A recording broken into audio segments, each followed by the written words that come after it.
हमको भी नहीं समझ में आ रहा कि आज 25-30 साल के बाद बाघमारा के लोग 15 साल के इस गुंडा राज से तंग आकर के रोहित यादव को विकल्प के रूप में देख रहे हैं। ये मामा भंजा की चर्चा हो रही है। कौन मामा है, कौन भंजा है? जलेसर दा मामा हुए, ढुल्लू महतो भगना हुए। जिस दिन कांग्रेस की सदस्यता हम लिए उस दिन से दोनों मामू भगना का 2 घंटा फोन से संवाद प्रतिदिन होते रहा कि रोहित यादव को कांग्रेस में आने का मतलब कि टिकट के लिए आए। हम इसलिए चुनाव लड़ रहे हैं, जनता के पास, आम मतदाता के पास अब तक 3 चुनाव जो ढुल्लू महतो जीते, 2 बार लोग कोशिश किए, मजबूरी का नाम थे जलेसर महतो। उनका भी घमंड टूट जाएगा जो पैकेट वोट समझते हैं, अपना बिना काम किए वो समझते हैं कि टिकट ले लेंगे तो 50,000 हमको मंगनी का वोट मिल जाएगा। यहाँ के अल्पसंख्यक समुदाय के लोग इस बार कांग्रेस को 1 वोट नहीं देने जा रहे हैं।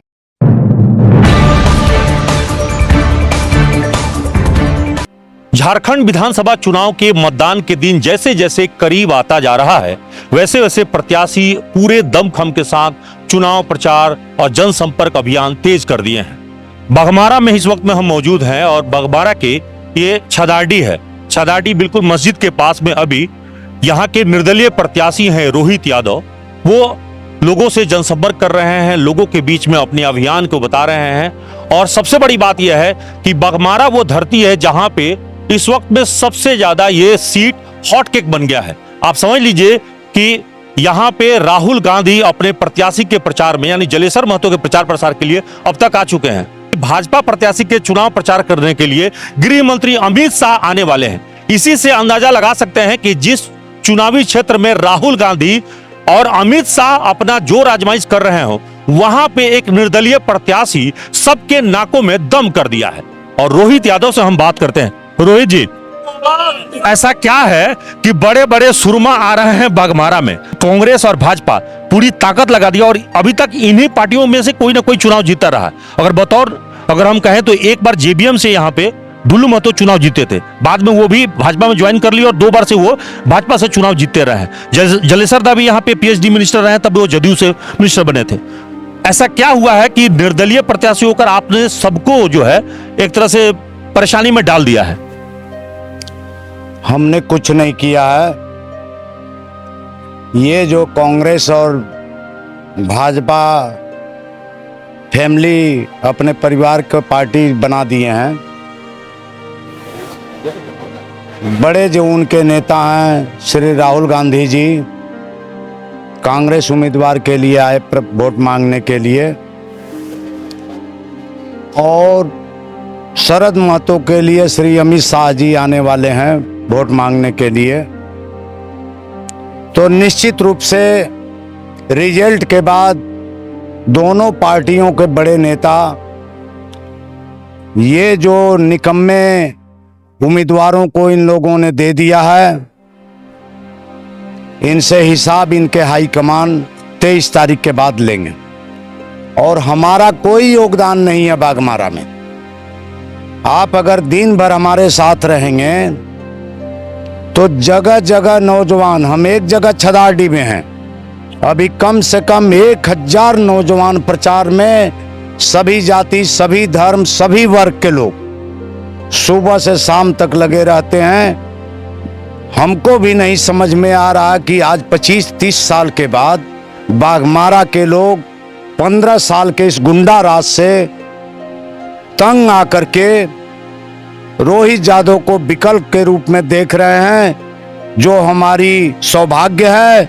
और हम अपने स्तर से जो अगर बन पाएगा, अपना खून भी देना पड़ेगा नौजवानों के लिए, तो हम देंगे। ये मामा भंजा की चर्चा हो रही है। कौन मामा है, कौन भंजा है? जलेसर दा मामा हुए, ढुल्लू महतो भगना हुए। जिस दिन कांग्रेस की सदस्यता हम लिए उस दिन से दोनों मामू भगना का 2 घंटा फोन से संवाद प्रतिदिन होते रहा कि रोहित यादव को कांग्रेस में आने का मतलब कि टिकट के लिए आए। और दोनों आदमी मिल करके हमारे टिकट को कटवाए। ढुल्लू महतो अपने स्तर से पैरवी दिए इनको और जलेश्वर दा अपने स्तर से लिए, और इन लोग को लगा कि टिकट कटवा देना ही, ढुल्लू महतो को यह आसान लगा कि जलेश्वर दा को अगर टिकट हम दिलवा देते हैं तो हमारी जीत सुनिश्चित है। मैंने मैच फिक्स हो गया है। निश्चित रूप से। और जलेश्वर दा को गुमराह करके रखे ढुल्लू महतो, चूंकि आज तक किसी का वो हित नहीं चाहे, इनको समझा करके रखे कि मामू तू हो विधायक चाहे हम हो, रोहित यादव को टिकट नहीं मिलना चाहिए। इस हालत में जब टिकट हमारा कट गया, सभी नौजवान साथी, महिला कार्यकर्ता, एक सप्ताह के विचार विमर्श के बाद हम लोग सोचे कि दोनों मामू भगीना को क्यों नहीं हम लोग लड़ावें और इनको दोनों को एक साथ हम लोग देख लें। तो एक बार ये आप जो है मैदान में सिर्फ इसलिए उतरे हैं कि इन दोनों को अपनी स्थितियों को बताना चाहते हैं कि जनता के लिए आपने क्या काम किया। हम इसलिए चुनाव लड़ रहे हैं, जनता के पास, आम मतदाता के पास अब तक 3 चुनाव जो ढुल्लू महतो जीते, 2 बार लोग कोशिश किए, मजबूरी का नाम थे जलेश्वर महतो। जलेश्वर महतो किसी का भला नहीं करते हैं, लेकिन उपाय क्या है भाई, मजबूरी में किसको वोट देना, दे दो, फेंक दो दतवा को। लेकिन आज फेंकने की स्थिति नहीं है। आज जो है रोहित यादव एक विकल्प बन चुके हैं, और रोहित यादव को लोग जानते हैं कि काम भी करेंगे जीतने के बाद। इसी भरोसा के साथ आज चाहे वो किसी दल के लोग हों, हम सबका ऋणी बनने जा रहे हैं। भाजपा पहले परिवारवाद की खूब नारा लगाती थी, इस बार चुनाव में 4 मुख्यमंत्रियों के रिश्तेदार, पत्नी, बेटा, बहू सब चुनाव में मैदान में उतरे। यहाँ भी भाई के मैदान में उतारा गया। 9 प्रत्याशी ऐसे हैं जो फैमिली मेंबर हैं। तो यहाँ पर भी जो पार्टी का निर्णय रहा है उसका रिजल्ट आपको जो है परिवारवाद का 23 तारीख को दिखेगा। भाजपा को हिंदू मुसलमान जो है बीच में बाइफिकेशन करने में, दोनों में अंतर पैदा करने में खूब मजा आता है, और वोट की गोलबंदी करके अब तक चुनाव जीतते रहे। इतिहास अभी तक यही बता रहा है। इस बार वो सारी बातें बहुत दूर की चीज हो गई। इस बार कोई गोलबंदी नहीं चलेगी, कोई टूट फूट नहीं चलेगा। नौजवान आगे बढ़ चुके हैं, चाहे वो भाजपा के ही क्यों न हो। अब तक मुसलमानों को कांग्रेस पैकेट वोट समझती रही है, उनका अपना परंपरागत वोट समझती रही है। क्या मुसलमान बदलेंगे इस बार? उनका भी घमंड टूट जाएगा। जो पैकेट वोट समझते हैं अपना, बिना काम किए वो समझते हैं कि टिकट ले लेंगे तो 50,000 हमको मंगनी का वोट मिल जाएगा। यहाँ के अल्पसंख्यक समुदाय के लोग इस बार कांग्रेस को 1 वोट नहीं देने जा रहे हैं। कितने कांग्रेसी इस बार छोड़ के आपके साथ जुड़े हैं?